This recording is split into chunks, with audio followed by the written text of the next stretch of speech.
Suamiku diam-diam melangsungkan akad nikah saat umroh dengan selingkuhannya.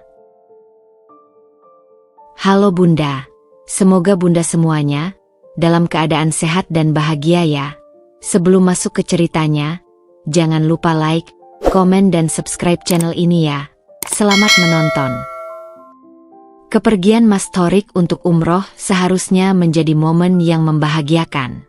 Aku membayangkan dirinya akan pergi untuk merenung, mendekatkan diri pada Tuhan, dan kembali dengan hati yang lebih bersih, lebih penuh cinta. Itu adalah harapanku. Namun, kenyataan berbeda jauh. Ketika ia berpamitan untuk berangkat, ada sesuatu dalam dirinya yang terasa asing, bahkan seperti asing untukku. Ia terlihat tergesa-gesa, seolah tak sabar untuk pergi. Tetapi ada pula raut wajah yang sulit kuhafal. Aku menatapnya dengan penuh pertanyaan, mencari jawaban dari matanya yang tak pernah benar-benar menatapku. Biasanya, saat perpisahan seperti ini, ia akan menatapku dalam-dalam, seperti ingin meyakinkanku bahwa semua baik-baik saja, bahwa aku adalah bagian dari hatinya yang tak tergantikan. Tapi kali ini, matanya menghindar. Itu membuatku merasa kosong. Ketika dia mengatakannya, dengan nada datar, biaya terbatas, jadi aku hanya bisa pergi sendiri. Aku hanya bisa mengangguk. Padahal, aku tahu persis bahwa kami tak pernah kekurangan uang. Keputusan ini sepertinya datang begitu tiba-tiba, seperti ia ingin menyelipkan sesuatu yang tak terucapkan di antara kami. Aku berusaha menenangkan diriku, meyakinkan diriku bahwa semuanya akan baik-baik saja. Aku mencoba memaklumi keputusannya, seolah tidak ada yang aneh. Namun, ada sesuatu dalam diriku yang menjerit, sesuatu yang tak bisa kubungkiri. Sehari setelah keberangkatannya, aku berusaha untuk mengalihkan pikiranku dengan kesibukan. Aku mulai merapikan rumah, menyiapkan segala hal untuk keseharian, berharap kesibukan itu bisa membuat hatiku lebih tenang. Namun, rasa curiga itu terus mengganggu. Setiap kali aku melihat benda-benda yang ia tinggalkan, handuk yang masih tergeletak di tempat tidur, sandal yang tidak tertata rapi, semua itu terasa seperti petunjuk yang mengingatkanku pada sesuatu yang hilang, sesuatu yang seharusnya tidak ada. Aku seringkali duduk di ruang tamu, menunggu kabar darinya, berharap ada pesan singkat yang datang memberi penjelasan, namun semuanya sepi. Hari-hari berlalu dengan lambat.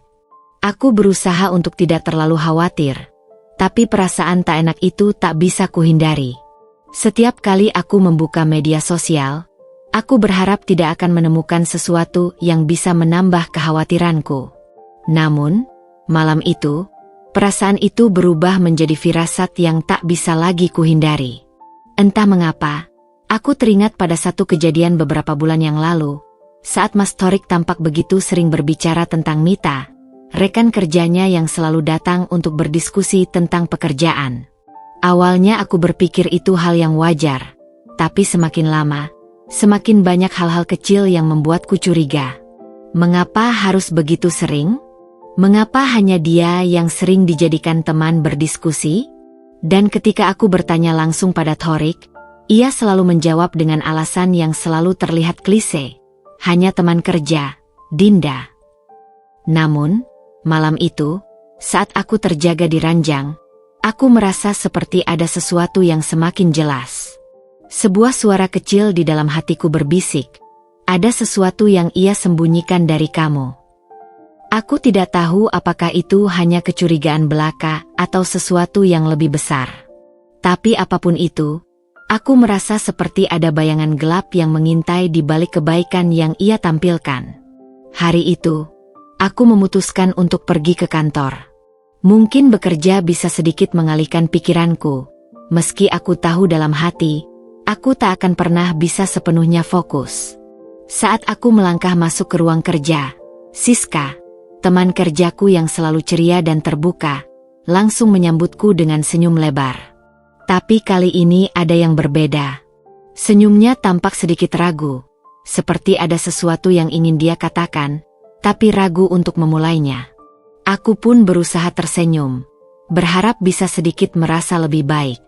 Tapi Siska tak bisa menyembunyikan kekhawatirannya. Dinda, ada yang harus aku beritahukan. Tapi kamu harus tenang, ya? Katanya, matanya melirik sekeliling seolah memastikan tak ada yang mendengar percakapan kami. Aku merasa ada yang aneh dengan cara dia berbicara. Seperti ada yang sedang ia simpan, dan aku tahu, itu bukan kabar baik. Kenapa? SIS? Jawabku. Suaraku sedikit tegang meskipun aku berusaha terdengar tenang.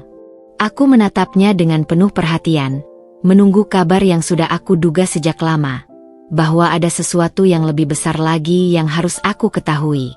Siska menarik napas panjang sebelum akhirnya berkata, "Suamimu lagi umroh kan? Rekanku yang bekerja di kantor yang sama dengan suamimu juga lagi umroh, Din. Namanya Mita. Mereka memang umroh bareng-bareng kah?" Ucapan itu seolah membekukan darahku. Jantungku tiba-tiba berdetak lebih kencang, seolah hendak melompat keluar dari dadaku. Mita? Aku mengenalnya. Wanita itu adalah rekan kerja Thorik, seseorang yang selalu hadir dalam setiap diskusi bisnis mereka. Seseorang yang sepertinya tak pernah lepas dari setiap pertemuan yang melibatkan suamiku. Sesekali, aku merasa Mita terlalu sering ada di sekitar Thorik, lebih sering dari yang seharusnya, dan selama ini aku hanya bisa berusaha bersikap biasa-biasa saja. Tapi, mendengar kabar ini membuat perasaan tidak enak itu kembali menguasai tubuhku. Kenapa Mita ikut serta? Kenapa dia harus pergi bersama Mas Thorik? Bukankah umroh seharusnya menjadi perjalanan spiritual pribadi yang intim?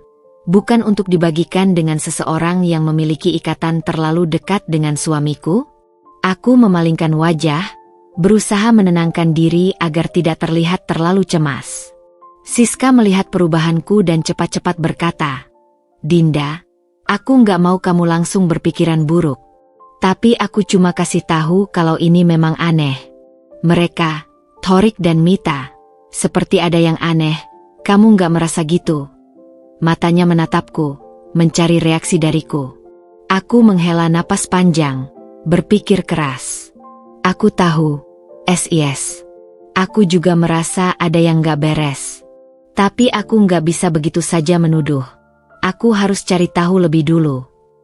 Suaraku mulai serak, menahan amarah dan kekhawatiran yang semakin menumpuk. Kesan pertama yang kuberikan mungkin terlihat tenang. Tetapi sebenarnya, perasaan cemas itu sudah menggerogoti diriku sejak lama. Aku tahu, aku harus menemukan jawabannya. Kebenaran apapun yang ada, aku harus mengetahuinya, meskipun itu berarti akan menghancurkan hatiku. Siska menatapku dengan penuh perhatian, seolah tahu betul bahwa aku sedang berjuang dengan perasaan yang saling bertentangan. Jangan terlalu dipendam, Dinda. Kamu punya hak untuk tahu apa yang terjadi. Jangan tunggu sampai semuanya terlambat. Siska berusaha memberi semangat, tetapi juga memberi peringatan bahwa aku harus siap menghadapi kenyataan yang mungkin sangat pahit. Aku menatapnya, berterima kasih atas perhatian dan keberanian untuk memberitahuku hal ini, meskipun itu jelas bukan kabar yang ingin kudengar. Aku tidak tahu lagi apa yang harus dilakukan. Hati kecilku berteriak bahwa ini bukan kebetulan. Bahwa ini bukan hanya soal perjalanan umroh semata. Semuanya terasa seperti sebuah rencana yang sudah disusun dengan rapi. Dan aku hanya menjadi bagian dari kebohongan besar yang sedang disembunyikan dari diriku. Dengan satu pertanyaan yang terus menghantui pikiranku. Apa yang sebenarnya terjadi antara Mas Thorik dan Mita? Hari-hari setelah percakapan dengan Siska semakin berat untuk kujalani. Keresahan itu tidak pernah benar-benar hilang, meskipun aku mencoba untuk menjalani hidup seolah semuanya baik-baik saja. Setiap detik terasa seperti beban yang semakin berat, dan perasaan cemas itu semakin menguasai pikiranku. Aku terus berusaha menenangkan diri dengan memfokuskan perhatian pada hal-hal lain, seperti pekerjaan dan keluarga, tetapi bayangan tentang Mas Thorik dan Mita tak pernah pergi. Seperti bayang-bayang yang mengikuti kemanapun aku melangkah, dan aku tak bisa lagi mengabaikannya. Pada suatu malam yang sepi, Saat aku sedang duduk di sofa ruang tamu, mencoba menenangkan diri setelah seharian bekerja, tiba-tiba ponselku berbunyi. Sebuah notifikasi Instagram muncul di layar, dan aku tanpa sengaja membuka aplikasi itu. Seperti magnet, mataku langsung tertuju pada sebuah unggahan dengan tagar umroh berkah. Jantungku langsung berdebar begitu melihat foto itu. Itu adalah foto yang tidak pernah kuinginkan, yang seharusnya tidak pernah aku lihat. Mas Thorik dan Mita tersenyum mesra di depan Ka'bah, di tempat yang seharusnya menjadi simbol ketulusan dan kesucian.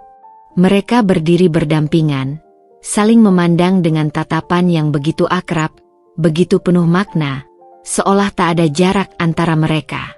Matanya, Mas Thorik, yang biasanya selalu begitu penuh kasih sayang padaku, kini tampak begitu berbeda. Ada sesuatu dalam pandangannya yang tidak lagi bisa kupertahankan sebagai sesuatu yang murni. Sesuatu yang mengkhianatiku, mengkhianati kami. Aku menelan ludah, mencoba menenangkan diriku agar tidak terjerat oleh amarah yang mulai memuncak. Tapi caption dari Mita di foto itu, "Alhamdulillah, dapat hidayah di tanah suci." Seolah semakin menambah tusukan di hatiku. Bagaimana mungkin mereka bisa begitu percaya diri, begitu tampak bahagia di depan orang lain, di depan dunia, padahal mereka tahu persis betapa besar dosa yang telah mereka lakukan? Aku merasa diriku dihancurkan dalam sekejap oleh apa yang kulihat. Sebuah kebohongan besar yang sudah terungkap di hadapanku. Dan aku tidak bisa lagi menutup mata dari kenyataan pahit ini. Aku terdiam sejenak, mataku mulai kabur oleh air mata yang perlahan menetes. Aku merasa tubuhku lemas, seperti tidak memiliki kekuatan lagi untuk melawan. Begitu banyak kenangan yang datang tiba-tiba. Kenangan akan setiap detik yang kujalani bersama Mas Thorik. Kami pernah melewati banyak hal bersama.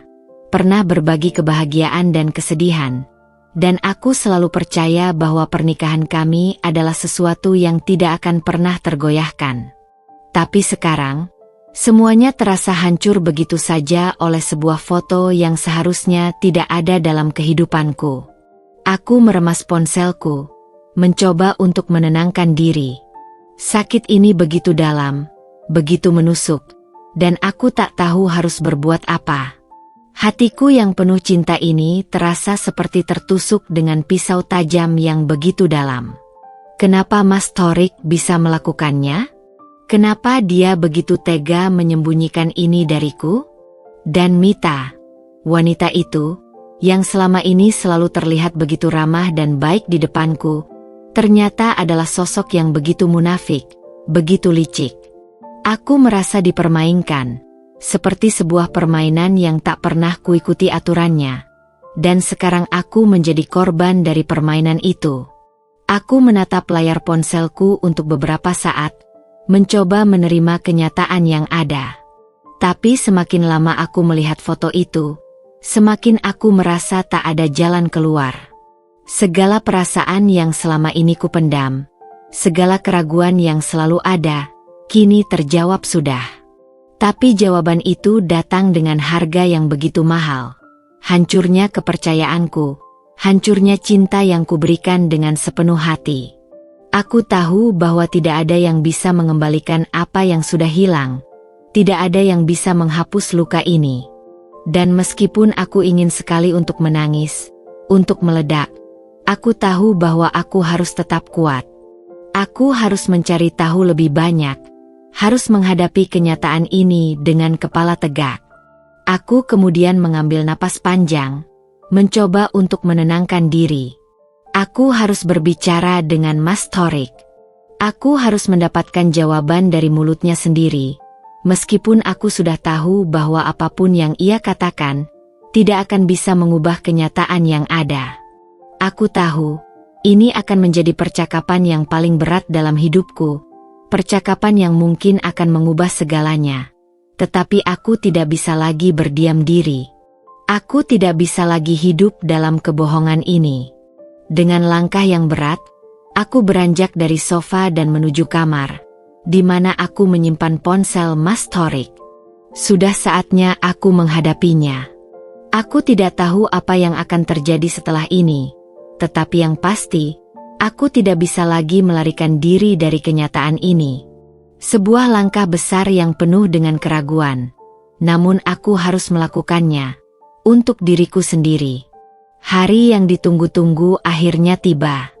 Malam itu, setelah hampir seminggu aku terperangkap dalam kekosongan hati dan kepasrahan, aku akhirnya memutuskan untuk menelepon Mas Thorik. Semua perasaan yang selama ini kupendam, keraguan, sakit hati, kebingungan, terus menggerogoti pikiranku. Aku tahu, aku tak bisa lagi berdiam diri. Aku tidak bisa terus hidup dalam kebohongan ini. Aku harus tahu apa yang sebenarnya terjadi, walaupun kenyataan itu akan menghancurkan hati dan perasaanku lebih dalam lagi. Aku tidak bisa hanya diam dan menunggu kebenaran datang dengan sendirinya. Ponselku berdering lama sebelum akhirnya terdengar suara Mas Thorik di ujung sana. Suaranya terdengar agak serak, mungkin karena perbedaan waktu antara kami, atau mungkin karena ia tahu bahwa percakapan ini tidak akan mudah. Dinda. Suara Mas Thorik terdengar cemas. Aku bisa merasakan ketegangan di balik suaranya, tapi aku tahu, ini bukan saat yang tepat untuk menunjukkan kelembutannya. Aku sudah tidak ingin mendengarnya berbicara manis lagi. Aku sudah terlalu lelah dengan kebohongan-kebohongan yang selama ini ia buat. Mas, kita perlu bicara, kataku. Suaraku terdengar tegas meskipun ada gemetar di ujung kalimat itu. Aku menatap cermin, mencoba meyakinkan diriku sendiri untuk tetap kuat, untuk tetap teguh pada tujuan utama percakapan ini. Aku harus mendapatkan jawabannya. Aku harus tahu apa yang sebenarnya terjadi antara dia dan Mita. Ya, tentu saja, Dinda. Ada yang perlu kita bicarakan. Aku tahu. Jawabnya, suaranya terdengar sedikit lebih tenang. Tetapi aku bisa merasakan bahwa ketegangan itu masih ada. Ia tahu bahwa malam ini akan menjadi malam yang menentukan segalanya. Aku menarik napas panjang sebelum akhirnya memulai. Mas, aku sudah lihat foto itu. Foto kamu dan Mita di depan Ka'bah. Foto yang kamu buat di sana, di tempat suci. Aku lihat bagaimana kalian berdua terlihat begitu akrab, begitu mesra. Aku nggak tahu harus bilang apa, Mas. Suaraku mulai serak, tetapi aku berusaha untuk tetap terkendali. Aku bisa merasakan dadaku sesak. Hati ini terasa seperti diremas-remas. Foto itu terus berputar di benakku, seolah menjadi satu-satunya kenyataan yang ada sekarang. Diam sejenak, dan aku bisa mendengar suara nafas Mas Thorik di seberang sana. Ketegangan itu semakin jelas terasa, seperti udara yang tebal dan sulit untuk dihirup. Ia tahu bahwa ini bukan lagi soal perjalanan umroh atau niat ibadah. Ini adalah soal perasaan yang sudah hancur, soal kepercayaan yang sudah rusak. Maaf, Dinda, aku.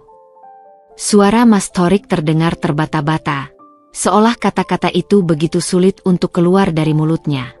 Aku tahu bahwa ia mencoba mencari cara untuk membela dirinya, mencari alasan untuk membenarkan apa yang sudah ia lakukan, tetapi aku sudah terlalu lelah untuk mendengarnya. Aku hanya ingin kebenaran, apapun itu. Apa yang sebenarnya terjadi, Mas? Tanyaku. Kali ini suaraku lebih rendah, hampir berbisik. Aku merasa seperti sebuah pertanyaan besar yang tak bisa aku jawab sendiri. Apa yang terjadi di tanah suci itu? Mengapa mereka berdua begitu dekat? Mengapa aku, yang telah memberikan seluruh hidupku untuknya, merasa seperti orang asing dalam hidupnya sekarang? Mas Thorik terdiam lama, seolah mencari kata-kata yang tepat, atau mungkin mencari alasan yang bisa ia terima sendiri. Aku tidak tahu apakah dia merasa bersalah, atau hanya mencari cara untuk melindungi dirinya. Tapi aku tahu, apapun yang ia katakan, tidak akan bisa mengembalikan apa yang telah hilang.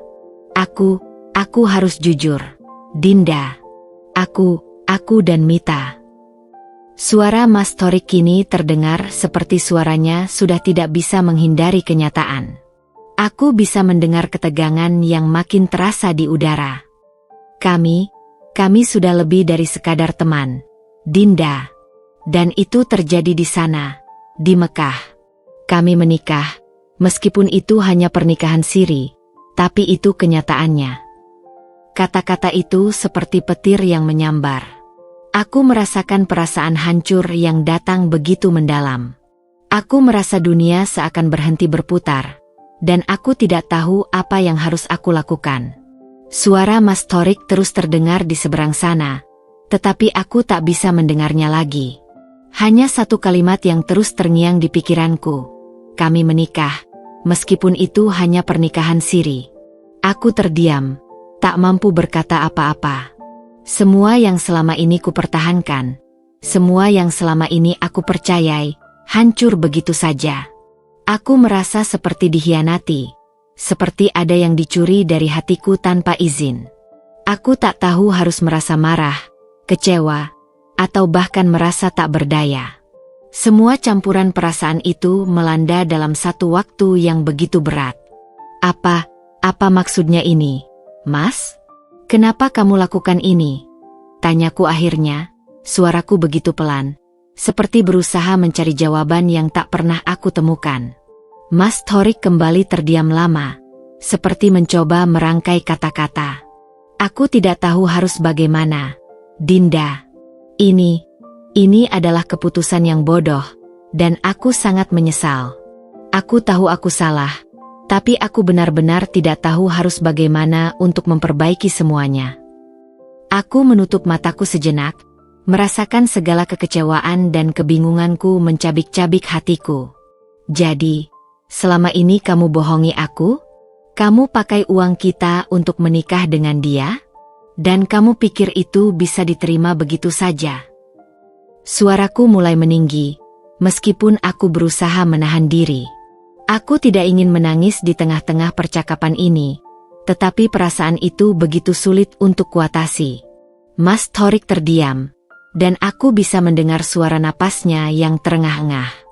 Aku tahu aku tak bisa membenarkan semuanya. Tapi Dinda, aku ingin kita bicara lebih serius saat aku pulang. Kita harus bicarakan semuanya. Aku minta maaf, Dinda. Aku benar-benar menyesal. Aku menghela napas panjang, berusaha menahan air mata yang mulai menetes tanpa bisa kutahan lagi. Aku merasa diriku hancur, tapi aku tahu aku harus tetap kuat. Sudah terlambat, Mas. Sudah terlalu terlambat. Dengan kata-kata itu, aku mengakhiri percakapan itu, meletakkan ponsel dengan perasaan yang hampa, kosong. Kini aku tahu, semuanya sudah berubah, dan aku tidak tahu apakah aku bisa memperbaikinya. Beberapa hari kemudian, jadwal Mas Torik harusnya sudah selesai dari umrohnya. Namun, ia tak pernah pulang ke rumah. Keesokan harinya, rasa cemas yang terus menghinggapiku semakin menjadi-jadi. Aku merasa tidak bisa lagi menahan perasaan ini, karena semakin aku mencoba mengabaikan kenyataan, semakin aku merasa tercekik. Mas Torik dan Mita yang dengan enteng mengaku telah menikah dengan suamiku.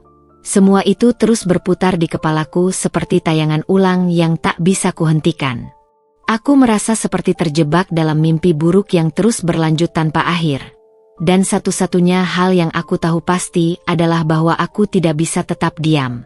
Pagi itu, aku baru saja selesai menyiapkan sarapan ketika terdengar bunyi bel yang mengganggu ketenangan rumahku. Aku berjalan menuju pintu, dan begitu membukanya, aku mendapati seorang wanita yang sangat aku kenal, Mita. Tubuhnya terlihat ramping dengan senyum yang tidak bisa kusebut tulus. Mata gelapnya itu memandangku seolah ada sesuatu yang perlu dibicarakan. Meskipun aku tahu bahwa apapun yang dia katakan tidak akan bisa menghapus kenyataan yang sudah terlanjur terungkap. Mita. Aku merasa suaraku sedikit serak, seolah mengingatkan diriku bahwa aku sedang berhadapan dengan wanita yang telah mengkhianati aku dan keluarga kami. Mita tersenyum, senyuman yang tampaknya sudah dipersiapkan dengan baik, seolah ia merasa tidak ada yang salah dengan kedatangannya. Namun di balik senyum itu, ada sesuatu yang menekan dadaku. Ada sesuatu yang tidak bisa aku terima. Aku tahu ini mungkin waktu yang tidak tepat, Dinda, ujar Mita dengan suara yang cukup rendah, tetapi cukup jelas untuk membuatku mendengarnya. Tapi aku datang untuk minta maaf. Aku tidak bermaksud menyakiti kamu atau keluarga ini. Dia berdiri di depan pintu, namun aku tidak merasa sedikit pun ingin menyambutnya dengan hangat. Aku merasa bahwa kedatangannya adalah sebuah bentuk penghinaan. Aku berdiri kaku di depan pintu, bingung harus berkata apa.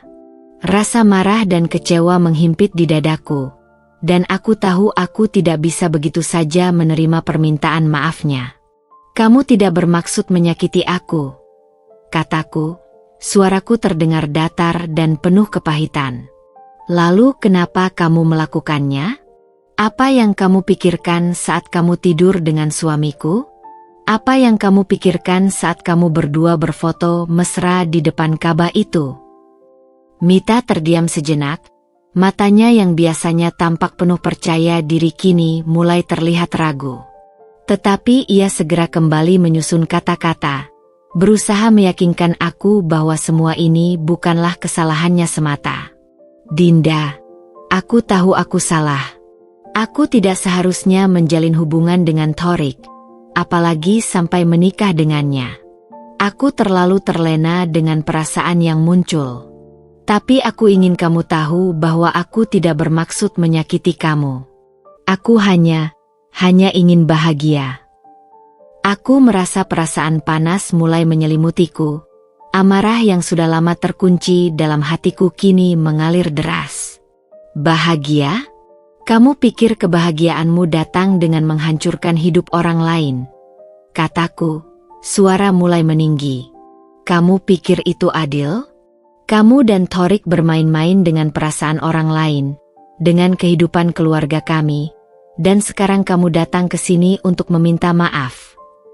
Aku bisa merasakan tubuhku bergetar karena perasaan marah yang tak bisa kubendung. Mita tampaknya mulai sadar bahwa kata-katanya tidak akan berhasil. Matanya yang tadi penuh keyakinan kini mulai menunjukkan tanda-tanda kebingungan. Mungkin merasa sedikit takut dengan reaksi yang kutunjukkan. Aku tahu ini sulit, Dinda. Aku benar-benar tahu. Aku datang ke sini untuk meminta maaf dan berharap kamu bisa memaafkan kami suatu saat nanti. Aku ingin kamu tahu, semua yang terjadi bukan karena kebencian, tapi karena aku juga tersesat dalam perasaan. Aku berharap kita bisa menyelesaikan ini dengan baik. Aku terdiam sesaat, mencoba untuk menenangkan diriku meskipun hati ini terasa begitu perih. Minta maaf? Aku tertawa kecil, namun tawa itu terdengar begitu pahit. Kamu pikir minta maaf bisa menyelesaikan semuanya? Mita? Apakah kamu tahu betapa sakitnya ini? Aku sudah mempercayakan hidupku padanya, dan kamu datang ke sini untuk mengatakan bahwa kamu menyesal. Aku menggigit bibirku, mencoba menahan air mata yang mulai menggenang. Kamu telah merusak hidupku, Mita. Kamu telah merusak segalanya. Mita terdiam, wajahnya terlihat sangat tertekan. Aku tahu, Dinda. Aku benar-benar tahu aku salah. Aku berharap bisa memperbaiki semuanya. Suaranya terdengar lemah, seolah kata-kata yang keluar dari mulutnya tidak lagi bisa memberi harapan. Namun, aku tidak merasa sedikit pun tergerak oleh kata-katanya. Apa yang ia katakan tidak akan menghapus luka yang telah ia buat. Tidak ada permintaan maaf yang bisa memperbaiki kehancuran yang telah terjadi. Aku memutar tubuhku dan berjalan menuju meja, mencoba menenangkan diriku. Aku merasa ada begitu banyak perasaan yang harus kutangani, dan aku tahu bahwa bertatap muka dengan Mita sekarang hanya akan membuat semuanya semakin buruk. Aku tidak mau mendengarnya lagi. Mita, kataku pelan, namun tegas. Aku tidak ingin kamu di sini. Keluar dari rumahku. Mita tampak terkejut dengan reaksiku. Matanya terbuka lebar seolah tidak percaya bahwa aku bisa begitu marah padanya. Tapi aku sudah tidak peduli. Semua yang aku inginkan adalah agar dia pergi dari hadapanku. Dan biarkan aku menghadapinya dengan cara yang lebih baik, dengan cara yang lebih kuat. Aku akan pergi, Dinda. Maafkan aku, kata Mita dengan suara pelan. Dan aku bisa melihat bahwa meskipun ia mengatakan itu, tidak ada penyesalan yang mendalam dalam dirinya. Ia berbalik, melangkah keluar dari rumahku dengan langkah yang tampak berat. Aku menatapnya pergi, dan meskipun aku tahu ini belum selesai, aku merasa ada sedikit beban yang terlepas dari pundakku. Setelah pintu ditutup, aku berdiri di sana, merasa kelelahan. Merasa seperti baru saja menghadapi badai yang dahsyat. Rasa sakit itu belum hilang. Namun setidaknya aku sudah memutuskan untuk tidak lagi membiarkan mereka mengendalikan hidupku. Kini, aku tahu bahwa aku harus melangkah maju. Hari-hari setelah pertemuan dengan Mita terasa seperti mimpi buruk yang tak kunjung berakhir. Meski dia sudah pergi, kenangan dan perasaan sakit itu tetap terperangkap di dalam pikiranku. Aku tidak bisa menahan perasaan bahwa segalanya telah berubah dalam sekejap. Dunia yang selama ini kuanggap aman, penuh dengan kebahagiaan dan kenyamanan, kini terasa hancur lebur. Rasanya seperti aku sedang berjalan dalam gelap, tidak tahu arah, tidak tahu tujuan. Aku merasa seolah hidupku kini adalah bayang-bayang dari kehidupan yang dulu ku kenal, kehidupan yang dulu kurindukan. Pagi-pagi sekali, aku terbangun dengan perasaan lelah yang tak bisa dijelaskan. Kembali mengingatkan diri sendiri bahwa aku harus bangkit, bahwa aku tidak boleh terpuruk, namun tubuhku rasanya begitu berat untuk bergerak. Aku mencoba untuk bangkit dari tempat tidur. Namun langkahku terhenti saat mataku tertuju pada foto pernikahan kami yang tergantung di dinding. Foto itu, yang dulu menjadi simbol kebahagiaan, kini menjadi pengingat akan betapa rapuhnya kehidupan ini. Betapa mudahnya semuanya bisa berubah. Aku merasa seperti semua mimpi indahku tentang masa depan telah hancur tanpa ampun. Namun di tengah kebingunganku, aku teringat akan satu hal yang tak bisa aku lupakan. Aku masih punya diriku sendiri.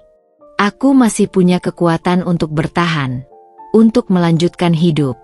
Aku tidak bisa terus-terusan membiarkan diriku terjebak dalam perasaan sakit ini. Aku tahu, aku tidak bisa melupakan apa yang telah terjadi, tapi aku juga tidak bisa membiarkan itu mengendalikan hidupku. Aku harus bangkit. Seiring berjalannya waktu, aku mencoba untuk kembali menjalani hari-hariku dengan rutin. Meski setiap langkah terasa begitu berat, aku memutuskan untuk lebih fokus pada pekerjaanku di rumah. Mengurus segala hal yang sebelumnya kulakukan bersama Mas Thorik, sekarang kulakukan sendirian. Rumah yang dulu terasa hangat kini terasa sepi. Setiap sudut rumah mengingatkanku pada kenangan-kenangan indah bersama suamiku. Tetapi aku tahu bahwa aku harus menghadapinya. Aku tidak bisa terus lari dari kenyataan. Pekerjaan di rumah semakin memadati waktuku. Tetapi bahkan itu tidak cukup untuk menghapus perasaan yang terus menghantui. Setelah mendapat kabar Mas Thorik dan Mita menikah, aku memutuskan untuk resign dari kantorku yang dulu, karena sebagian dari mereka mengenal suamiku dan Mita karena memang perusahaan kami sering bekerja sama. Tak rasanya, aku tak sanggup jika setiap hari harus menghadapi pertanyaan tentang bagaimana hubunganku dengan Mas Thorik dan Mita. Setiap kali aku melihat keluar jendela, aku teringat betapa indahnya dunia luar, betapa banyak hal yang masih bisa kulakukan jika aku mampu melepaskan semua ini. Aku tahu aku butuh perubahan. Aku butuh sesuatu yang bisa mengembalikan diriku, sesuatu yang bisa memberikan arti baru dalam hidupku. Suatu hari, setelah beberapa minggu berlalu, aku menerima sebuah tawaran dari seorang teman lama yang bekerja di sebuah perusahaan besar. Dia menawarkan posisinya yang kosong di bagian pemasaran, sebuah pekerjaan yang sangat berpotensi dan bisa mengubah arah hidupku. Awalnya aku ragu. Aku merasa tidak yakin apakah aku siap untuk itu. Tetapi setelah berpikir panjang, aku menyadari bahwa ini adalah kesempatan untuk membuktikan pada diriku sendiri bahwa aku bisa lebih dari sekadar istri yang terluka. Aku bisa menjadi wanita yang mandiri, yang mampu bangkit dari keterpurukan, dan yang bisa membuat keputusan sendiri tanpa bergantung pada siapapun. Aku memutuskan untuk menerima tawaran itu. Aku mengumpulkan semua keberanian yang ada dalam diriku dan melangkah maju. Pekerjaan itu bukan hanya tentang gaji atau status sosial, tetapi lebih kepada pencarian diriku yang hilang, pencarian kebahagiaan yang selama ini aku cari dalam kehidupan rumah tangga yang penuh dengan kepalsuan. Aku ingin membuktikan bahwa aku masih bisa berdiri di atas kaki sendiri, tanpa bergantung pada orang lain.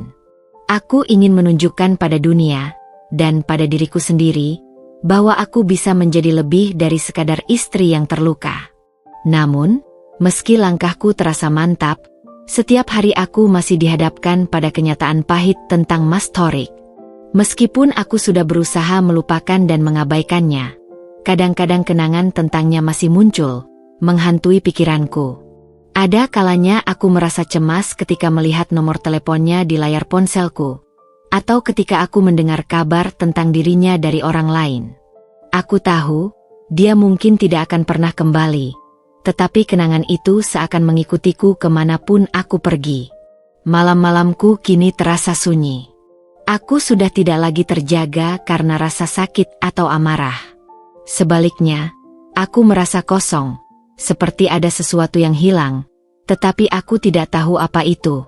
Aku berusaha untuk mencari jawaban, untuk menemukan arti dari segala yang telah terjadi.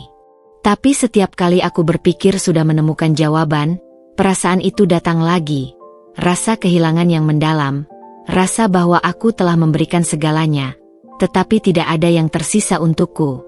Di tengah semua ini, aku mulai menemukan sesuatu yang lebih penting dari sekadar melupakan atau membalas dendam. Aku mulai menemukan kembali siapa diriku sebenarnya. Aku mulai mengejar impian-impian yang selama ini terpendam, mengejar kebahagiaan yang tidak bergantung pada orang lain, tetapi pada diriku sendiri. Aku menyadari bahwa kebahagiaan itu bukanlah sesuatu yang bisa diberikan oleh orang lain, melainkan sesuatu yang harus kuberikan pada diriku sendiri. Dan meskipun perjalanan ini penuh dengan luka, aku tahu bahwa setiap langkah yang kuambil adalah langkah menuju kebebasan dan kesembuhan. Aku tidak tahu apakah aku akan pernah sepenuhnya pulih dari segala yang telah terjadi, tetapi satu hal yang pasti, aku tidak akan lagi menjadi wanita yang terluka dan terpuruk. Aku akan menjadi wanita yang kuat, yang siap menghadapi segala tantangan hidup dengan kepala tegak. Dan mungkin, suatu saat nanti, aku akan menemukan cinta lagi. Tetapi kali ini, aku tidak akan bergantung pada orang lain untuk kebahagiaanku. Aku akan bergantung pada diriku sendiri, karena hanya aku yang bisa menentukan jalan hidupku.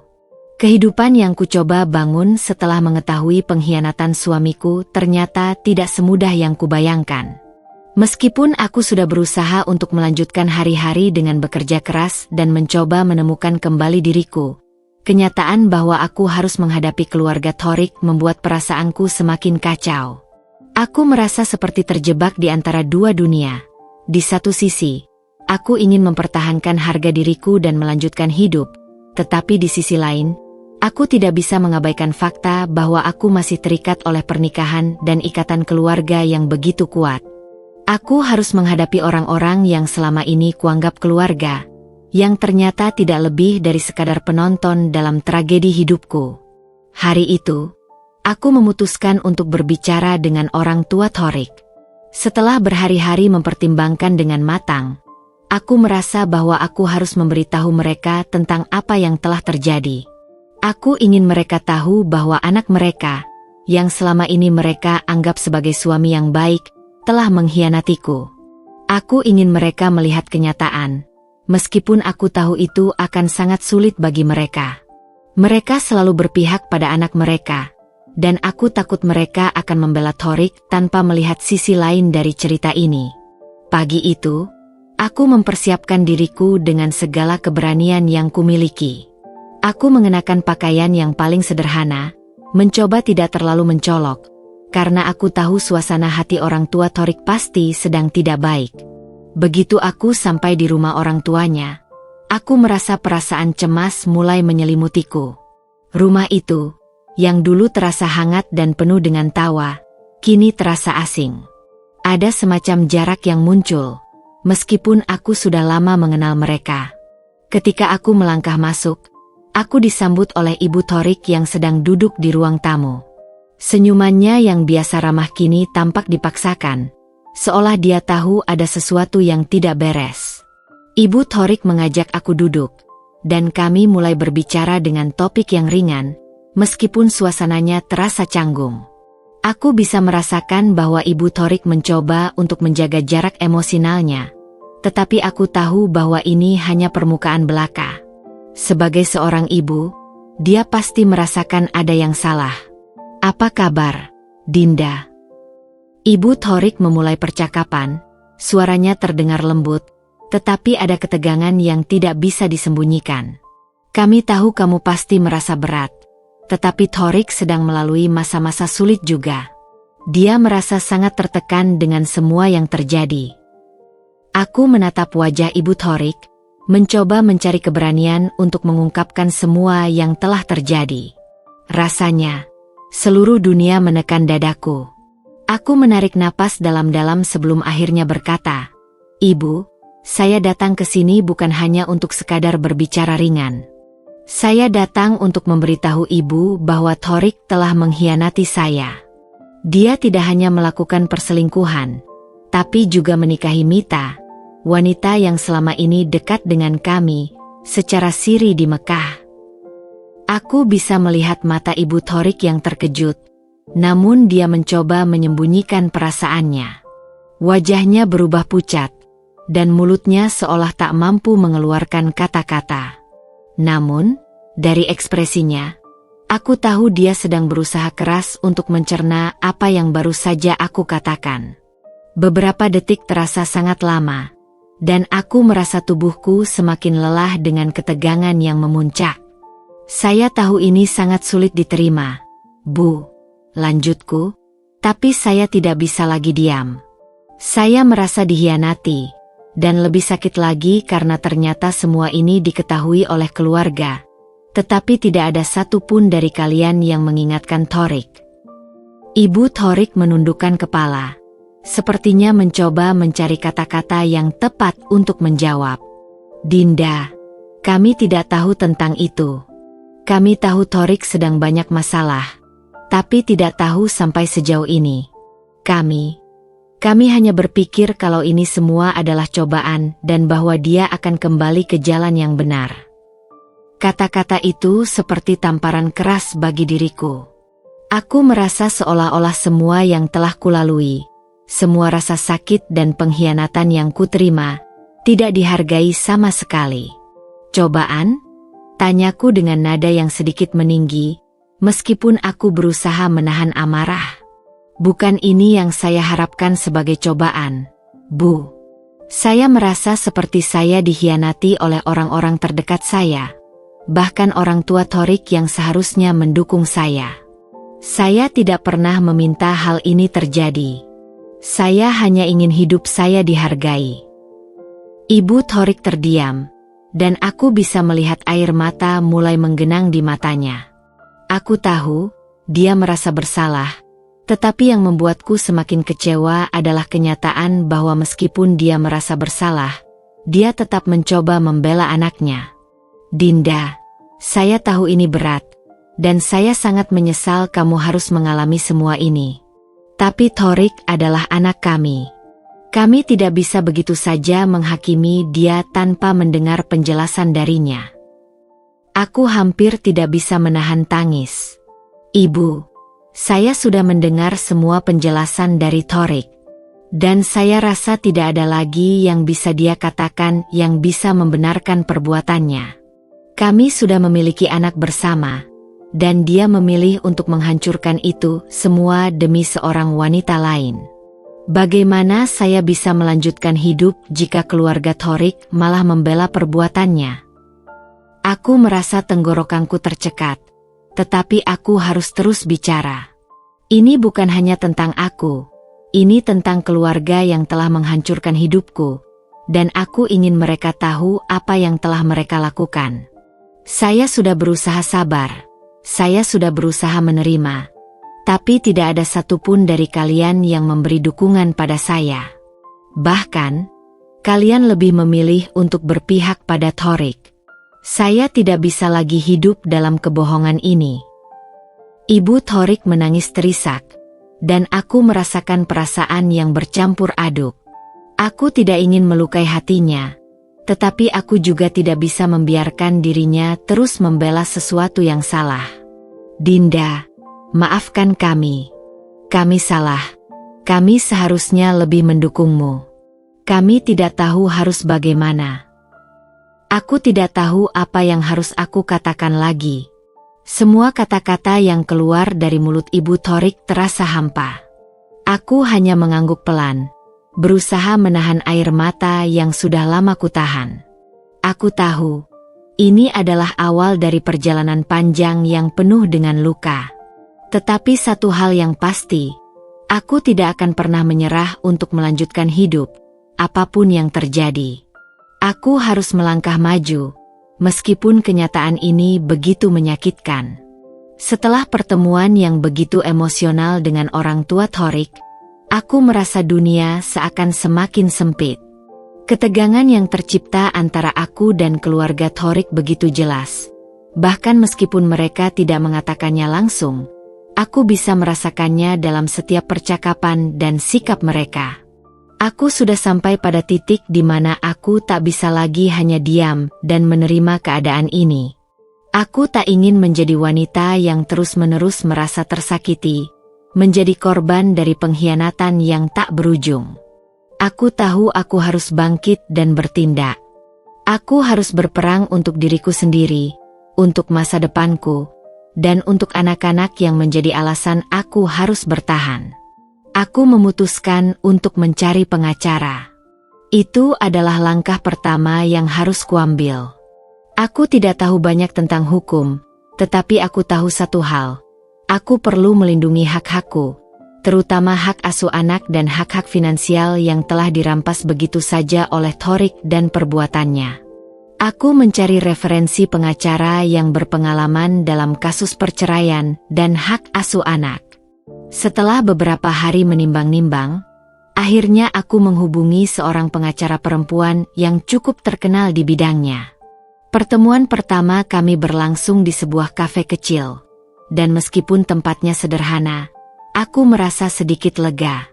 Pengacara itu, yang bernama Linda, memperkenalkan dirinya dengan senyuman ramah, tetapi tatapan matanya yang tajam menunjukkan bahwa dia sudah siap menghadapi pertarungan ini dengan serius. Aku mulai bercerita panjang lebar tentang semua yang terjadi. Tentang Thorik, tentang Mita, tentang keluarga Thorik yang seolah membenarkan segalanya, dan tentang betapa sulitnya aku merasa dihargai. Linda mendengarkan dengan seksama, memberi perhatian penuh pada setiap detail yang kuceritakan. Setelah selesai, dia menatapku dengan penuh empati, dan aku bisa merasakan bahwa dia benar-benar memahami betapa beratnya yang sedang kuhadapi. Dinda, katanya, kamu harus tahu, ini bukan hanya tentang perceraian. Ini tentang melindungi diri kamu dan anak-anak. Kita akan membuat pernyataan resmi, kita akan mencari bukti-bukti yang mendukung posisimu. Dan yang terpenting, kita akan mempersiapkan segala hal untuk memastikan hak asuh anak menjadi milikmu. Aku mengangguk dengan pelan. Kata-kata Linda memberi sedikit rasa lega, tetapi di sisi lain, aku juga merasa ketegangan mulai meningkat. Aku tahu bahwa untuk memenangkan pertempuran ini, aku harus mempersiapkan diriku dengan segala kekuatan yang kumiliki. Semua kebingunganku, semua luka yang kurasakan, harus kuhilangkan untuk sementara waktu. Ini bukan soal perasaan lagi, Ini adalah tentang hak-hak yang seharusnya aku dapatkan sebagai seorang istri dan ibu. Pagi-pagi setelah pertemuan itu, aku mulai mempersiapkan segala sesuatu yang dibutuhkan. Aku menyusun bukti-bukti yang ada, mencari tahu lebih lanjut tentang hak asuh anak dan bagaimana hukum memandang pernikahan siri. Selama berhari-hari, aku menggali informasi sebanyak-banyaknya, mempersiapkan diriku untuk apa yang akan datang. Aku mulai merasa seperti seorang pejuang, meskipun dalam hatiku ada perasaan takut yang tak bisa dihindari. Aku takut jika aku tidak berhasil. Aku takut jika aku tidak bisa membuktikan bahwa aku layak untuk mendapatkan perlindungan dan keadilan. Namun, semakin lama aku mempersiapkan diri, semakin aku menyadari bahwa aku sudah tidak bisa mundur lagi. Aku sudah terlalu lama terjebak dalam perasaan tidak pasti, dan aku tidak ingin terus hidup dalam bayang-bayang rasa sakit dan pengkhianatan ini. Aku ingin membuktikan kepada diriku sendiri bahwa aku bisa lebih kuat dari yang aku kira. Aku ingin menunjukkan kepada Thorik dan keluarganya bahwa meskipun mereka mencoba menghancurkanku, aku tetap berdiri tegak. Di malam hari, saat aku duduk sendirian di ruang tamu, aku memikirkan anak-anak. Mereka adalah alasan utama aku bertahan selama ini, dan mereka adalah alasan aku harus melawan. Mereka tidak layak tumbuh dalam lingkungan yang penuh dengan kebohongan dan pengkhianatan. Aku harus memastikan bahwa mereka tumbuh dengan rasa aman dan penuh cinta, jauh dari konflik yang menghancurkan. Aku tahu ini akan menjadi perjuangan yang panjang dan penuh rintangan, tetapi aku tidak akan menyerah. Mereka layak mendapatkan hidup yang lebih baik, dan aku akan berjuang untuk itu. Keesokan harinya, aku menghubungi Linda lagi dan memberitahunya bahwa aku siap untuk melanjutkan proses perceraian. Linda memberikan beberapa langkah konkret yang harus aku lakukan, termasuk mengumpulkan bukti lebih lanjut tentang pengkhianatan Thorik dan mencari cara untuk membuktikan ketidaksetiaannya dengan Mita. Aku merasa sedikit lega karena ada langkah jelas yang bisa diambil. Tetapi aku juga tahu bahwa ini hanya awal dari perjalanan panjang yang akan datang.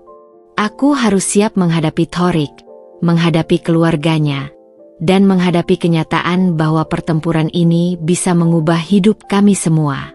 Setiap hari, aku semakin merasa bahwa jalan yang kutempuh ini adalah jalan yang benar. Aku tidak ingin hidup dalam bayang-bayang ketakutan dan pengkhianatan. Aku ingin mengambil kendali atas hidupku, atas masa depanku, dan masa depan anak-anakku. Dengan tekad yang semakin kuat, aku melangkah ke depan, siap untuk menghadapi segala kemungkinan yang akan datang. Dan meskipun pertempuran ini terasa berat, aku tahu bahwa aku tidak sendirian. Aku memiliki diriku sendiri, dan itu sudah cukup untuk melawan segalanya. Kehidupan yang dulu terasa tenang dan penuh harapan kini berubah menjadi serangkaian kejadian yang tak terduga. Setiap hari aku terbangun dengan perasaan cemas, seakan tidak ada lagi ketenangan dalam hidupku. Namun, saat-saat yang paling menyesakan datang ketika aku mendengar kabar tentang Mita. Kabar yang sangat mengejutkan dan menghancurkan. Mita hamil. Rasanya, dunia seakan runtuh begitu saja, dan aku merasa seperti tenggelam dalam lautan kebohongan dan pengkhianatan yang tak berujung. Sakit, tentu saja. Tetapi lebih dari itu, aku merasa seperti diriku dihancurkan pelan-pelan oleh orang-orang yang seharusnya aku percayai. Awalnya, kabar itu datang dari Siska, teman baikku yang bekerja bersamaku. Siska sudah lama menganggap Mita sebagai seseorang yang mencurigakan, karena dia sering melihat Mita berpergian dengan Thorik, bahkan sebelum aku tahu tentang perselingkuhan mereka. Siska menghubungiku melalui pesan singkat di pagi hari. Dan ketika aku membacanya, aku hampir tidak bisa mempercayai apa yang tertulis di sana. Dint, Mita hamil. Thorik sudah mengonfirmasi itu. Aku merasa dunia ini seakan berputar lebih cepat dari yang seharusnya. Hatiku berdegup kencang, Dan aku hampir tak bisa bernapas saat membaca pesan itu untuk kedua kalinya. Hamil? Mita? Anak Thorik? Semua itu seperti teror yang datang tanpa peringatan, menghancurkan sisa-sisa ketenanganku yang rapuh. Aku langsung mencari Thorik untuk mengonfirmasi kabar tersebut, tetapi dia tidak mengangkat teleponku. Entah apa yang sedang dia lakukan, atau apakah dia sengaja menghindar. Aku merasa seperti dikejar-kejar oleh rasa takut dan marah yang semakin besar. Tak lama setelah itu, Thorik akhirnya menghubungiku. Suaranya terdengar tidak biasa, terdengar seperti dia ingin menghindar atau menutupi sesuatu. Tetapi aku sudah terlalu muak untuk mencari alasan atau pembenaran darinya. Aku tidak bisa lagi menerima kata-kata manisnya, karena setiap kali dia berbicara, semakin banyak kebohongan yang keluar dari mulutnya. Dinda, katanya dengan suara pelan, Mita hamil, itu benar. Tapi kamu harus tahu, ini bukan yang kita rencanakan. Suaranya terhenti, seakan tidak tahu bagaimana melanjutkan kalimat yang seharusnya aku dengar. Aku tidak tahu harus bagaimana menjelaskannya. Tapi aku ingin kamu mengerti, ini bukan semudah yang kamu pikirkan. Aku tidak bisa menahan amarah yang mulai membara. Tidak semudah yang aku pikirkan. Apa yang terjadi, Thorik? Kamu menikah siri dengan Mita, menghancurkan keluarga kita, dan sekarang dia hamil. Apalagi yang bisa lebih jelas daripada ini? Setiap kata yang keluar dari mulutku seperti potongan-potongan tajam yang menusuk hatinya. Aku tidak peduli lagi dengan apa yang dia rasakan. Aku hanya ingin dia tahu bahwa aku terluka, sangat terluka. Jangan bicara seperti itu, jawab Thorik dengan suara yang semakin lemah. Aku tidak tahu bagaimana semua ini bisa terjadi. Aku tidak pernah bermaksud untuk menyakitimu, Dinda. Sesuatu dalam diriku pecah. Tidak ada lagi kata-kata yang bisa membuatku merasa lebih baik. Sakit? Kamu sudah menyakitiku lebih dari yang kamu tahu, Thorik. Kamu hancurkan semua yang pernah kita bangun bersama. Dan sekarang kamu bilang ini hanya sebuah kesalahan. Aku merasa seperti sedang berbicara dengan seseorang yang sudah mati rasa, yang tidak lagi bisa merasakan penyesalan yang mendalam. Aku tidak tahu lagi apa yang harus kutunggu dari kamu, atau dari hubungan ini. Setelah percakapan yang penuh ketegangan itu, aku merasa lelah secara fisik dan emosional. Setiap inci tubuhku terasa rapuh. Aku hanya duduk termenung di ruang tamu, menatap kosong keluar jendela. Matahari bersinar cerah, tetapi bagiku, semuanya tampak suram. Kabar tentang Mita hamil tidak hanya membuatku merasa dikhianati, tetapi juga memunculkan banyak pertanyaan yang belum terjawab. Bagaimana bisa dia begitu tega mengorbankan semuanya hanya demi hubungan yang begitu mudah dia pilihkan? Apa yang dia pikirkan? Apa yang Mita harapkan dengan semuanya ini? Hari demi hari, perasaan bingung dan kecewa itu semakin menguasai diriku. Aku merasa seolah-olah diriku hilang dalam arus perasaan yang tak menentu. Siska berusaha menenangkan aku, tapi aku tahu tidak ada yang bisa benar-benar mengerti perasaanku selain diriku sendiri. Setiap kali aku melihat Thorik pulang, aku merasa semakin kehilangan, semakin tidak mengenalinya. Sosok yang dulu begitu aku cintai, yang aku anggap sebagai tempatku berlindung, kini hanya meninggalkan aku dengan pertanyaan yang tak terjawab. Mengapa? Mengapa ini harus terjadi? Kabar tentang kehamilan Mita akhirnya menyebar ke seluruh keluarga besar kami, dan semuanya semakin membingungkan.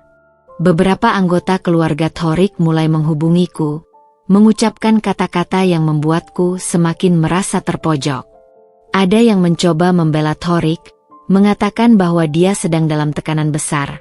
Ada yang meminta aku untuk bersabar, dan ada pula yang hanya mengungkapkan rasa simpati, tetapi tak satu pun dari mereka yang benar-benar memberi dukungan nyata.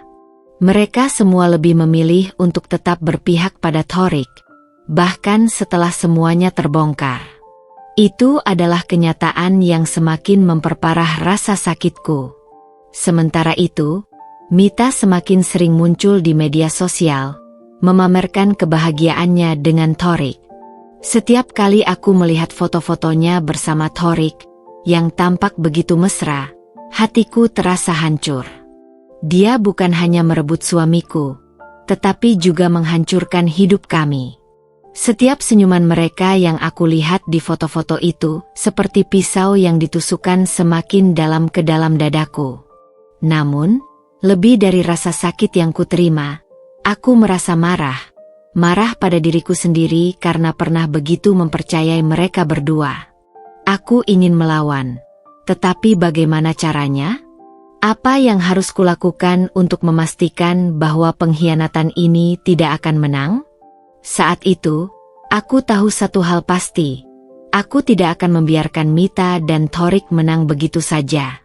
Mereka mungkin bisa merusak hidupku, tetapi aku tidak akan biarkan mereka merusak masa depan anak-anakku. Mereka berdua telah memilih jalan mereka, dan aku harus memilih jalanku sendiri.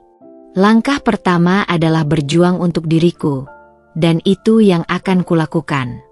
Mita hamil, tapi itu bukan akhir dari ceritaku. Itu baru awal dari perlawanan yang akan membuatku menemukan kembali kekuatanku. Kehidupan terasa semakin kacau.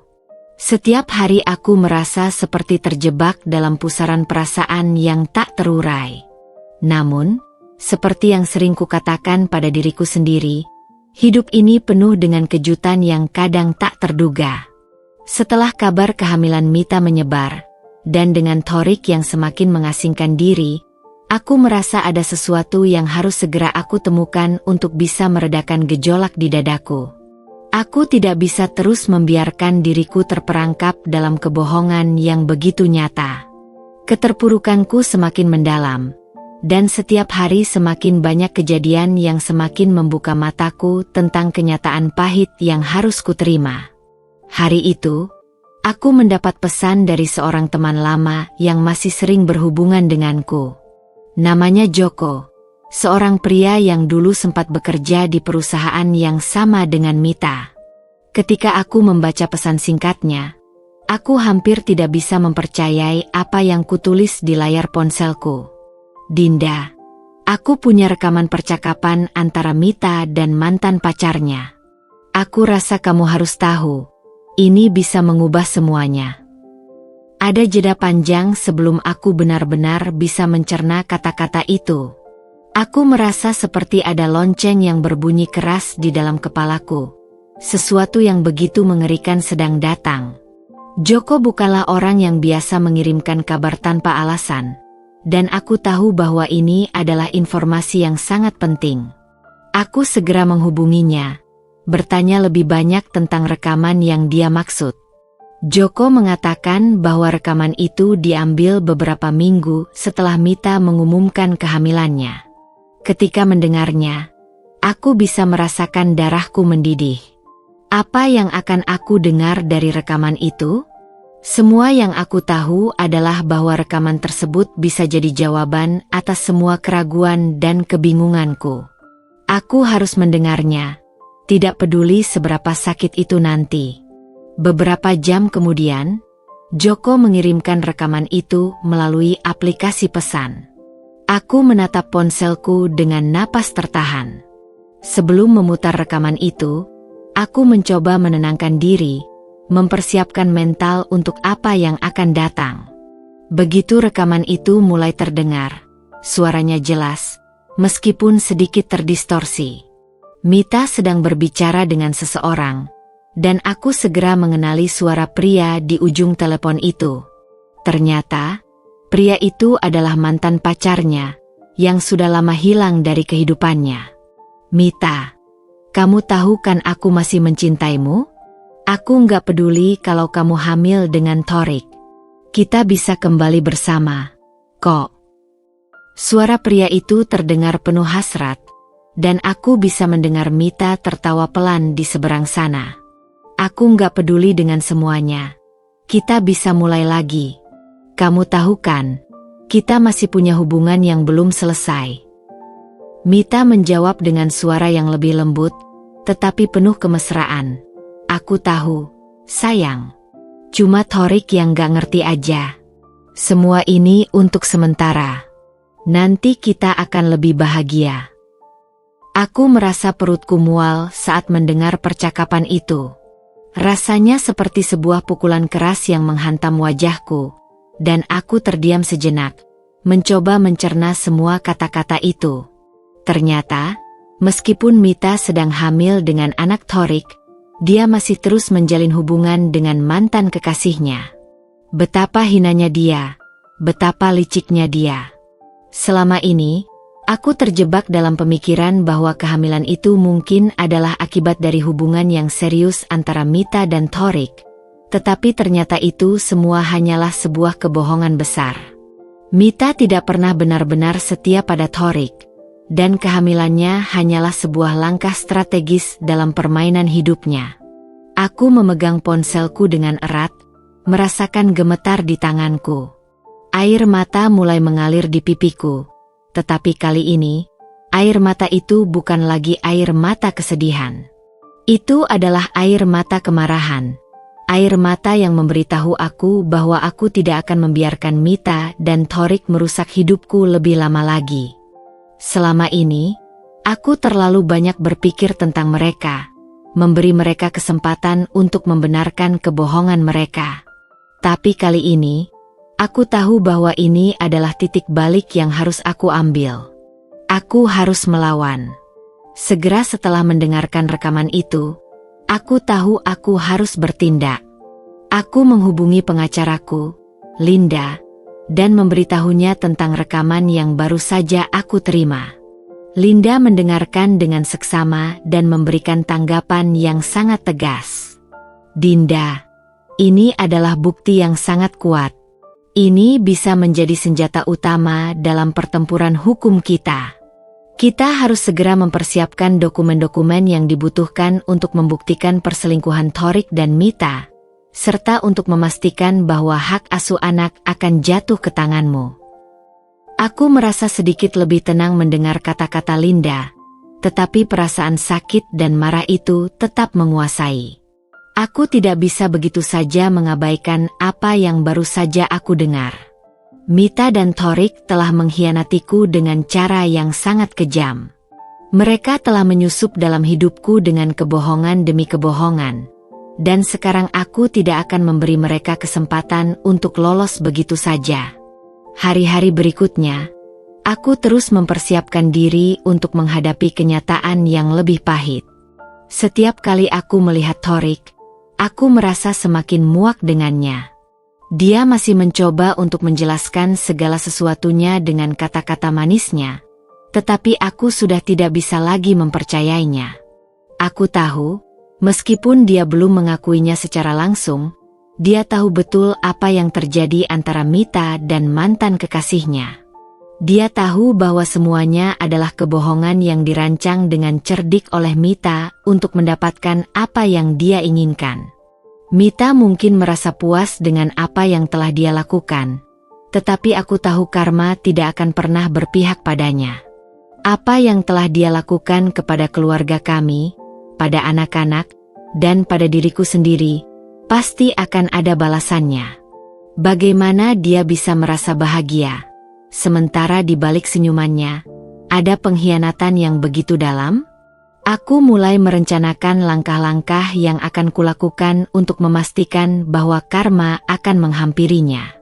Karma pertama untuk Mita bukan hanya datang dari aku, tetapi juga dari tindakan-tindakannya yang pasti akan membawanya pada jalan yang penuh dengan penyesalan. Sementara itu, Thorik, yang seharusnya menjadi pelindungku, malah memilih untuk menjadi bagian dari kebohongan ini. Aku tidak akan berhenti sampai semua kebohongan itu terungkap. Hari-hari terus berjalan setelah aku resmi bercerai dengan beban yang semakin terasa berat.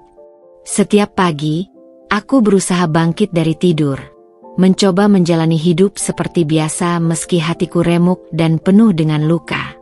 Namun, satu hal yang tidak bisa aku hindari adalah kenyataan bahwa Thorik semakin menjauh.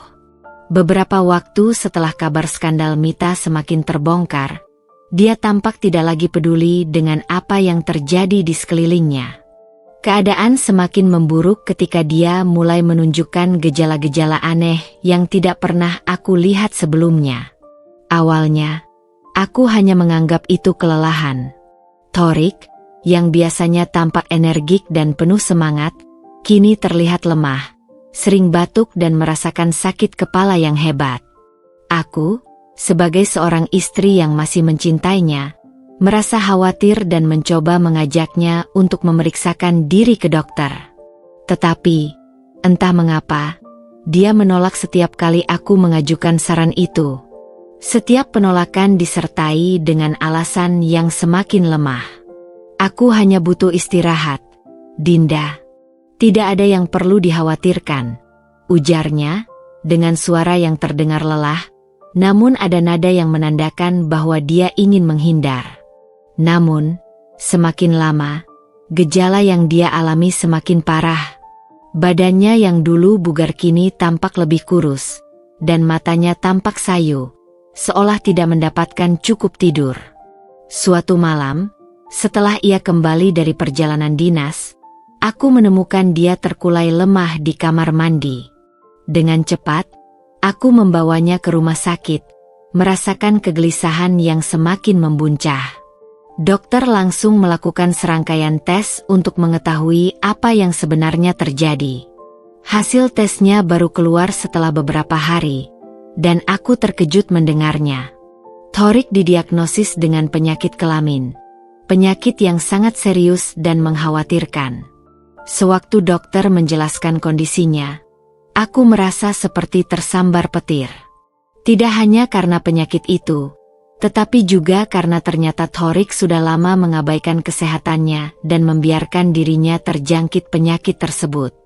Aku merasa seperti semua kejadian ini adalah buah dari pengkhianatannya sendiri. Karma yang datang begitu cepat, begitu mengerikan. Pikiranku melayang jauh ke belakang, mengingat kembali masa-masa ketika dia begitu dekat dengan Mita, ketika mereka mulai berani melakukan hubungan intim tanpa mempertimbangkan segala akibatnya.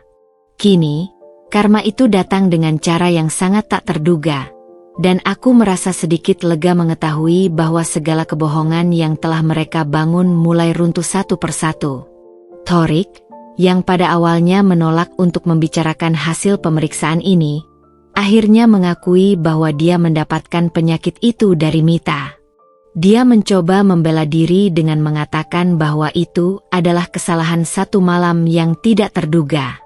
Aku tidak tahu bagaimana ini bisa terjadi, Dinda. Aku menyesal. Aku tidak pernah bermaksud untuk menyakitimu, katanya dengan suara yang terdengar penuh penyesalan. Tetapi apa yang bisa aku katakan? Apa yang bisa aku rasakan selain amarah yang membakar?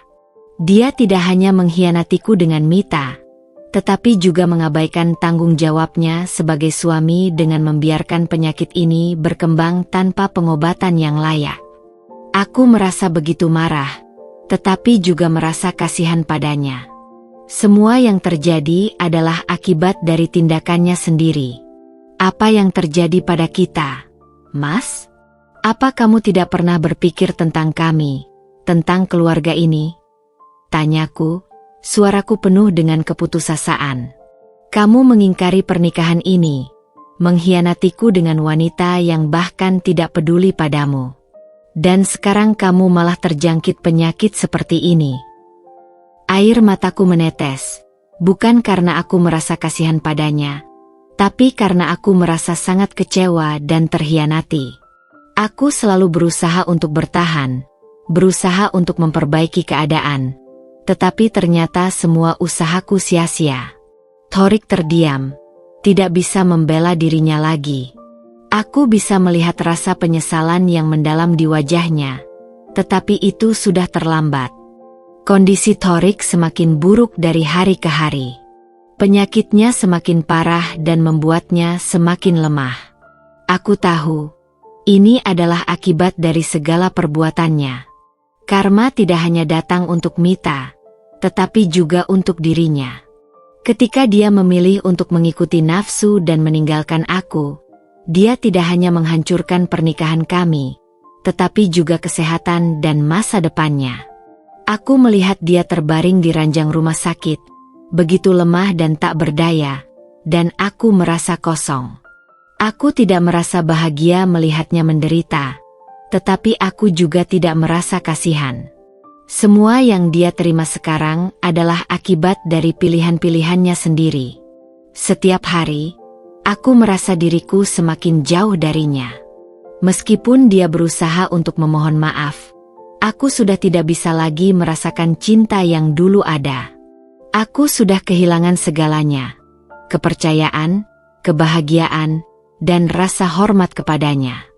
Aku merasa bahwa tidak ada lagi yang bisa dia lakukan untuk mengembalikan semuanya.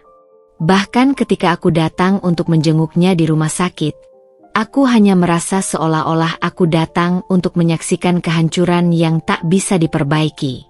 Aku tidak tahu apakah dia bisa sembuh. Tetapi aku juga tahu bahwa luka dalam hatiku tidak akan bisa sembuh dengan mudah. Mita mungkin merasa puas dengan segala yang telah dia lakukan. Tetapi karma tidak berhenti sampai di situ. Dia mungkin berpikir bahwa dia telah merebut segalanya dariku. Tetapi kenyataannya adalah bahwa dia dan Thorik sedang merasakan akibat dari perbuatan mereka. Aku sudah mulai menerima kenyataan bahwa hidupku tidak akan pernah sama lagi. Tetapi aku juga mulai merasa bahwa ini adalah awal dari kebebasan yang sejati. Semua yang pernah aku jalani bersama Thorik hanya kenangan buruk yang harus aku tinggalkan di belakang. Dan meskipun hatiku masih terluka, aku tahu satu hal. Aku tidak akan pernah membiarkan diriku terperangkap dalam kebohongan dan pengkhianatan itu lagi. Hari-hari berlalu dengan beban yang semakin berat. Dan meskipun aku berusaha untuk melanjutkan hidup, kenyataan yang pahit terus menghantui setiap langkahku. Setelah sekian lama berjuang untuk menghadapi kenyataan bahwa Thorik telah mengkhianatiku dengan Mita, aku masih merasa seperti terjebak dalam kekosongan yang tak bisa diisi. Meskipun Thorik semakin lemah, penyakit kelamin yang ia derita, serta masalah finansial yang semakin menumpuk, ada satu hal yang seolah tak bisa aku lupakan. Mita. Wanita yang telah merusak semuanya. Mita yang telah mengambil sesuatu yang sangat berharga dari kami, keluarga kecil kami. Keinginanku untuk membalas dendam semakin besar. Tetapi aku tahu bahwa hidupku tak boleh terus dihantui oleh kebencian. Namun, takdir seolah menambahkan lapisan baru pada penderitaan yang sudah cukup berat. Kabar yang kuterima dari seorang teman lama yang masih berhubungan dengan Mita membuat dadaku sesak. Mita keguguran. Aku tidak tahu apa yang harus kurasakan saat mendengar berita itu. Apakah aku harus merasa kasihan? Atau apakah aku harus merasa lega karena kebohongannya akan segera terungkap lebih jauh? Perasaan campur aduk memenuhi diriku.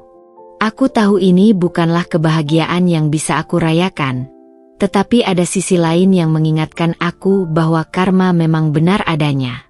Semua perbuatan yang mereka lakukan, baik Thorik maupun Mita, akhirnya datang dengan cara yang tak terduga. Kabar keguguran itu datang bersama dengan banyak pertanyaan yang tidak bisa kutemukan jawabannya.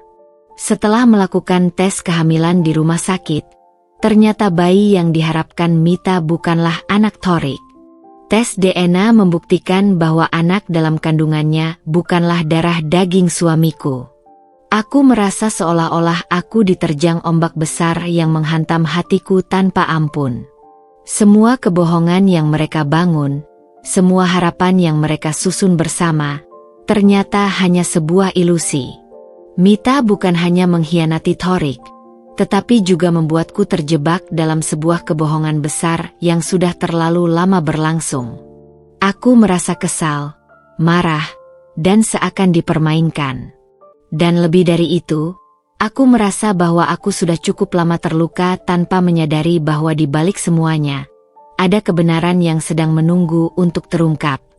Keguguran Mita bukan hanya menyisakan duka bagi dirinya, tetapi juga sebuah pelajaran yang sulit untuk diterima oleh siapapun. Sebagai seorang wanita, aku bisa merasakan betapa beratnya kehilangan seorang anak yang belum sempat dilahirkan. Meskipun demikian, aku tidak bisa membiarkan diriku merasa kasihan. Mita sudah membuat keputusan-keputusan yang merusak, bukan hanya untuk dirinya, tetapi juga untuk Thorik dan aku. Jadi, meskipun keguguran itu adalah sebuah tragedi baginya, aku tak bisa merasa simpati. Bagaimana aku bisa merasa kasihan pada seseorang yang telah merusak hidupku dan merampas kebahagiaanku begitu saja? Setiap kali aku berpikir tentang Mita, hatiku terasa berat. Aku sering bertanya-tanya mengapa wanita seperti dia bisa muncul dalam hidup kami. Apa yang sebenarnya dia inginkan? Apakah kebahagiaan yang dia cari hanya bisa diraih dengan merusak keluarga orang lain? Pertanyaan-pertanyaan itu terus menghantuiku, tetapi aku tahu satu hal dengan pasti. Aku tidak bisa lagi membiarkan dia mendefinisikan hidupku. Mita telah mengambil begitu banyak dari diriku, tetapi aku tidak akan membiarkan dia mengambil kebahagiaanku lebih jauh lagi. Kehidupan Thorik dan Mita semakin sulit setelah keguguran itu. Thorik yang dulu begitu penuh harapan kini semakin terpuruk. Dia merasa kehilangan, dan sepertinya dia juga merasa bertanggung jawab atas semuanya. Namun, meskipun aku bisa melihat penyesalan dalam dirinya, aku tidak bisa lagi merasa kasihan. Semua yang terjadi adalah akibat dari pilihan-pilihannya sendiri. Mita, dengan segala kebohongannya, telah membawa kehancuran pada kehidupan kami, dan aku merasa bahwa tidak ada yang bisa membenarkan tindakan mereka berdua. Suatu malam, Thorik datang kepadaku dengan wajah yang penuh penyesalan. Dia ingin meminta maaf atas segala yang telah dia lakukan. Dinda, aku benar-benar menyesal. Aku tahu aku telah membuat keputusan yang salah, dan aku telah menyakiti kita semua, katanya dengan suara penuh kesedihan. Aku melihat di matanya ada rasa bersalah yang mendalam, namun aku tahu bahwa kata-kata itu tidak cukup untuk menghapus semua luka yang telah dia sebabkan. Aku tidak tahu apa yang harus aku katakan. Apakah aku harus memaafkannya? Ataukah aku harus melanjutkan hidupku tanpa dia? Jawabannya tidak mudah. Aku merasa terperangkap di antara rasa kecewa yang mendalam dan keinginan untuk menjaga keluarga tetap utuh. Namun, meskipun Thorik menyesal, aku tahu bahwa kehidupan kami tidak bisa kembali seperti semula. Semua yang telah terjadi tidak bisa diubah, dan aku merasa semakin yakin bahwa aku harus melangkah maju tanpa bergantung pada penyesalannya. Mita, dengan segala kebohongannya, telah merusak segalanya, dan aku harus berani untuk membangun kembali hidupku sendiri, meskipun itu terasa sangat berat. Karma telah datang dengan cara yang begitu menyakitkan bagi mereka berdua. Tetapi itu juga merupakan bagian dari jalan hidup yang harus mereka hadapi. Keguguran Mita bukan hanya soal kehilangan anak, tetapi juga soal kehilangan semua impian yang pernah mereka bangun bersama. Dan aku, meskipun terluka, semakin menyadari bahwa aku tidak bisa terus terjebak dalam masa lalu. Aku harus bangkit, meskipun segala kenangan buruk itu terus menghantuiku. Aku harus belajar untuk melepaskan, untuk menerima kenyataan bahwa hidup ini tidak selalu adil. Tetapi aku masih punya kesempatan untuk memperbaiki diri dan masa depanku. Setelah semua yang aku lalui, pengkhianatan, penderitaan, dan kehilangan, aku mulai menyadari bahwa ada hal yang jauh lebih penting daripada terjebak dalam luka masa lalu. Hidupku tak akan pernah sama lagi. Tapi itu tidak berarti aku harus terus berlarut-larut dalam kesedihan. Aku harus bangkit. Aku tahu ini bukan perkara mudah, terutama setelah apa yang dilakukan Thorik padaku, Tetapi aku merasa ada sesuatu yang perlu kujalani, sesuatu yang lebih besar dari sekadar balas dendam atau penyesalan. Aku ingin menemukan diriku kembali, meskipun semuanya terasa sulit dan penuh tantangan. Setelah keguguran Mita, hidup kami semakin terasa semakin terpecah. Thorik yang dulu begitu penuh dengan semangat dan harapan kini hanya menjadi bayangan dari sosok yang pernah aku cintai. Wajahnya yang lelah dan mata yang kosong selalu mengingatkanku pada semua kebohongan yang telah dia buat. Aku tahu dia merasa menyesal, tetapi aku juga tahu bahwa penyesalan saja tidak cukup untuk menghapuskan segala rasa sakit yang telah dia timbulkan dalam hidupku. Setiap kali aku melihatnya, ada perasaan yang campur aduk di dalam hatiku, kesal, kecewa, dan terluka. Namun, meskipun demikian, aku mulai menyadari bahwa hidupku tidak bisa terus berputar di sekitar Thorik dan masa lalu yang menyakitkan itu. Aku harus melangkah ke depan. Aku mulai memikirkan masa depan kami, terutama masa depan anak-anak kami. Mereka adalah alasan mengapa aku harus bertahan. Aku harus memberikan mereka kehidupan yang lebih baik, jauh dari drama dan pengkhianatan yang selama ini menghantui kami.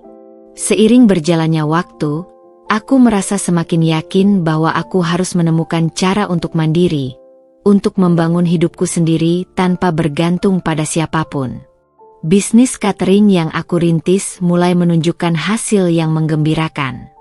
Pelanggan mulai datang dengan referensi dari teman-teman dan tetangga yang puas dengan hasil masakanku. Tidak ada yang mudah, tentu saja.